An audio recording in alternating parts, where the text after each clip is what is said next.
All right, today we're going to talk about the project that I like to call the mirrored opposites project. And what this deals with is we're talking about symmetry, about having the same amount of stuff on one side as we do on the other side. Whereas we have asymmetric balance is where we have more things on one side than we do on the other. So with this, we're dealing with symmetric balance. Okay, so what we're going to do is we're dealing with a mirror image. We're going to have the same amount of the same things on the left side as we do on the right side.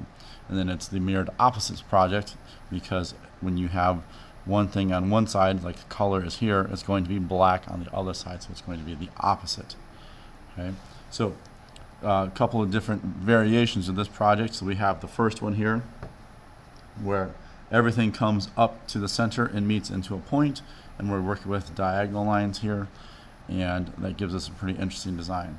So the next one is a variation of that, where we still have those lines coming to a point just like we did with this one, but what we're going to do is we're going to take an extra line, we're going to run that in from the sides in towards the middle, and we're going to split that up.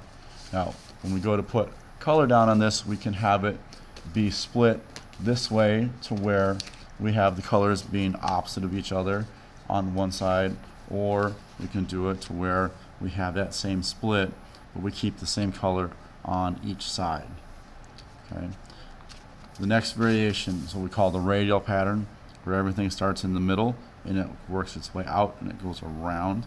Now with symmetric balance, it doesn't necessarily have to be the same place on each side. You can see these are slightly different, but we want to try to get it to be relatively close. With symmetric balance, it can be as long as we have the same visual weights and the same amount of things that take up the same space on each side is what we're shooting for. Another variation here, now this is kind of a diamond pattern, whereas we have some that are a little more squared. So this one's a little more stretched out just because of the amount of lines that is moved over, whereas this one, it's the same technique, it just has a little bit more of a angle to it. So we got those, and then here is something similar to that, where it's a checkerboard where the lines are just divided straight up and run perpendicular to each other. And last but not least, we have this one here. Now this one doesn't quite fit with the mirror image, but it fits with the symmetric balance, because obviously we have a line that runs across here. It's not a mirror image because it continues to go across. Okay, whereas in the original one, we have it's a mirror image where they come up and it's flipped. So with this, the lines come up and then it continues across. So we're still dealing with symmetric balance. It's just not a mirror image per se. Now, the way that we're going to start this out, we're going to take a piece of paper here. It is 9 by 6 inches. And I'm going to show you how to do the first version of it here, to where it is the lines coming up together, meeting in the middle like this. So we're going to find this, the center of this, which is at 4.5 inches, and we're going to mark at the top, and we're going to mark at the bottom. Now it's important to mark at the top and the bottom because we want to make sure that we have a straight line. Now from here, we're going to measure from the center out every inch. We're going to put that mark right at the top of the page, and we're going to do that same thing down at the bottom. We're going to put that mark at the bottom of the page, and then we're going to measure out from the center going the other direction as well. 4, 3, 2, 1. And do the same thing down here at the bottom. 4, 3, 2, 1. And then we're going to go down the center and line these up. So 1, 2, 3, 4, 5. Now, to go to do this, to get this pattern here, okay, and you can take this and you can go from the first inch to the second inch here, or if you want it to be a little bit flatter, you can stretch it out. That just kind of changes the bottom shape a little bit. I'm going to put my pencil on this 1 inch mark. I'm going to line it up with this 1 inch mark. I'm going to draw a line. We want to make sure that we draw a line light, because ultimately we're going to either marker over this or we're going to watercolor over it. So if we go too heavy, it may show up on the page. All right, we're going to turn this around. and we're going to go here and get that straight across there, come up to the edge of the page here, straight like that, and we're going to work our way down throughout the entire thing. Now we're going to do this on the left side, and then we would go ahead and do this on the right side as well. Now, one of the things that you need to start to think about is what types of shapes am I going to use to create my pattern, how many of them, so which we would need to have a minimum of 8. So whether you use circles, whether you use squares, or you use a combination of the two, that is entirely up to you. As long as we have some on the left side, we have some on the right side as well. And in order to get those shapes, we're going to use a template. Okay, so we got some circles here, we have some squares. We don't want to use anything smaller than what our pencil fits into. And actually, I would say, go as far as say anything that your pinky fits into. So that pretty much eliminates anything on the bottom row. Because they get too small, when we go to divide them up on here, then things get to be a little interesting. So I'm going to line this up. It can go over that center line because it's going to be on the left or on the right. It does not matter. So I'm going to throw some circles there. I'm going to come over here. I'm going to put a square in.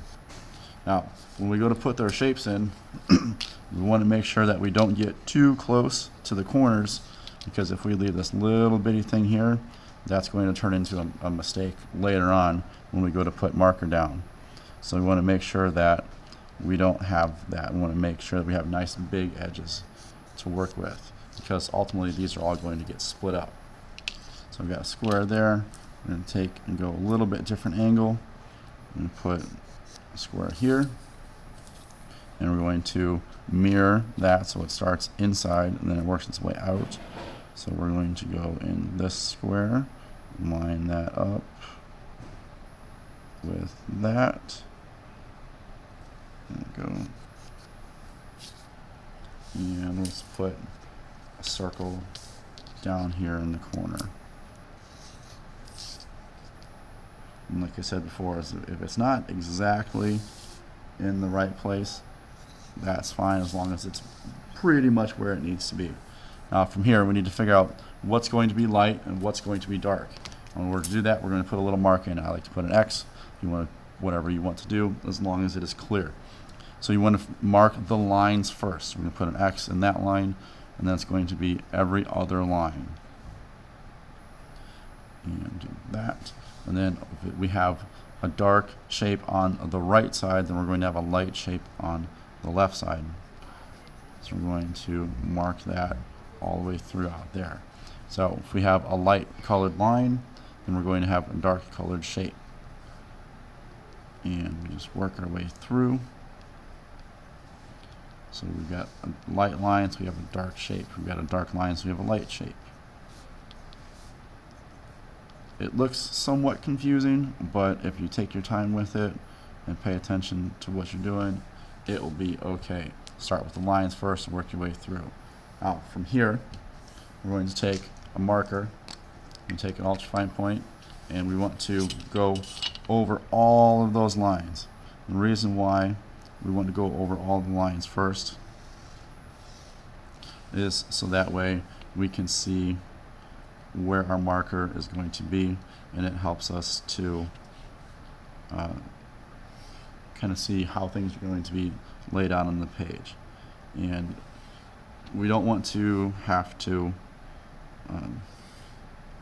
do all of this with a big marker. And we want to be able to try and get these nice clean straight lines. So that's why we want to use this ultrafine point. We go through, get everything lined out, and then we do the same thing with the shapes. And with the shapes, because they're generally shorter lines, we can go through and just do these freehand. I'm going to hit all those up. Take your time with it, make sure that it's accurate, because once you start working with marker, you cannot really fix it because we can't white out anything, because then the watercolor is not going to lay down on it correctly, and we want to make sure that it's all correct. If you want to use the template to draw it out, that's fine. You can do that. Lay it in there and make sure that it gets lined back up. Draw it through like that. That is not a problem at all. Alright, so once you get everything all lined out like this, then you're going to go through with a marker and you're going to get everything that is blacked out. And once you use a permanent marker, use a large one to do it. We don't want to fill it all in with this little bitty ultra fine point like this. We want to use a fine tip like this one here, or if we've got one, you want to use a larger one like this, especially once you get out into the big spaces. If you have little bitty tiny areas like you will have with the radial pattern, then you definitely for sure want to go in down here with an ultra fine point and you get all those. You can see how this person didn't do that, so we got kind of a larger black area in there instead of having one where it is nice and tight in the center, where you get stuff real clean. So you go through, take your marker, and make sure that you're drawing in just where you have that X. Go right up to that edge, put your line through there, and get that laid out. Go around the outside first, and then fill the outside. You don't necessarily want to use just the tip.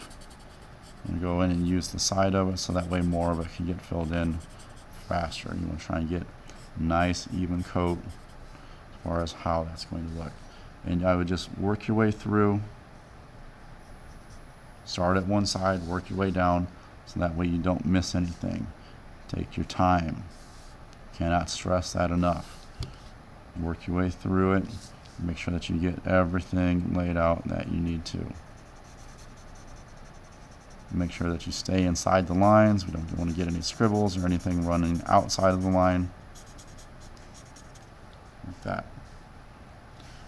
Alright, and from here, then we're going to go ahead and do some watercolor. To use your watercolor, you want to make sure that you use the correct brush for the correct size. So if you've got a larger area, you can use a flat brush like this. And if you've got a smaller area, like down in the corners, you want to use a round, preferably one that's a little bit smaller, so that way you can get into those corners nice and tight. So we're going to take our brush, get a little bit of water on it, and when we go to pick our colors, we want to pick colors that are going to be opposites of each other. So we want a bright color, we want a dark color, we want complementary colors. Alright, so I'm going to start in one corner, and I'm going to work my way down across the page. And ideally, we want to get what we call a wash on this. So we want to have a nice, even, flat plane of color that works its way across, and we want to get a nice look to where we don't really see any of the brush marks. We don't see any open spots. So you go into the next one. Now, with watercolor, the watercolor cakes themselves are very concentrated. So a little bit of watercolor paint will go a very long way. And I can